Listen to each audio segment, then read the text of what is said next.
Okay, what about responsibilities? What are the responsibilities we're nurturing in the children? And, how do we do that? We have to remember responsibilities are not taught. They're a capacity that emerges from experience and feedback from that experience. So the responsibilities we're talking about are going to emerge from the children, and we have to simply nurture that. So one responsibility we're helping the children to develop is a responsibility for themselves. They've had experience with this before elementary as they learn how to take care of themselves, how to dress themselves, and manage their personal hygiene. And that continues. We still expect and support that. They're still needing to learn the ins and outs of that physical care of themselves. But we're also helping them develop their, conscious responsibility of their own, emotions and behaviors. So these are responsibilities that are nurtured in the children. They're going to learn them through a lot of experience of how to take responsibility for themselves. So again, it's another place where we're going to see mistakes being made, and that's part of their learning process. That's anytime a mistake happens, that's where responsibility starts to grow.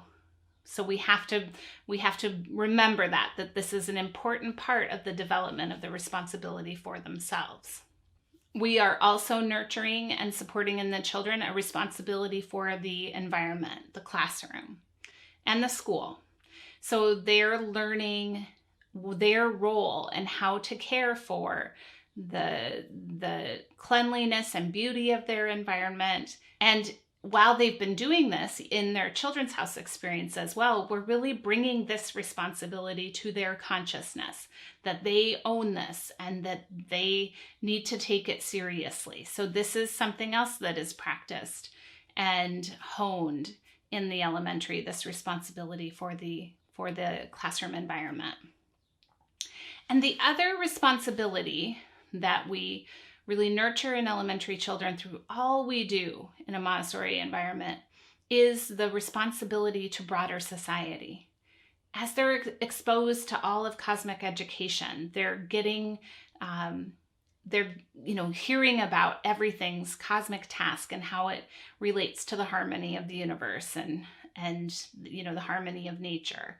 And as I've said before, this is when they start to think about their own responsibility for that, and where they start to think about how they're going to participate in society. So this responsibility comes through cosmic education and the way that we present things to them. And it also comes through how we cultivate a culture in our classroom of caring for our, not only our classroom, but society beyond. So it may be in some experiences with community service and other things outside of the classroom. All of these responsibilities relate directly to a child's most important responsibility, which is to build themselves into ultimately the adult they will become. So we have to remember that that's their biggest responsibility, and everything else relates to that. We're never just thinking of, you need to learn this one thing right now. We're always thinking about that in terms, in context of the whole person that will develop into an adult. And this is especially true with responsibilities. Yes, I want you to develop a responsibility for something in the classroom, but it needs to be a part of you so that it's not just something you're doing because I said so, but that you have really owned it. And that's part of that self-construction that the children are doing as it relates to all these other responsibilities.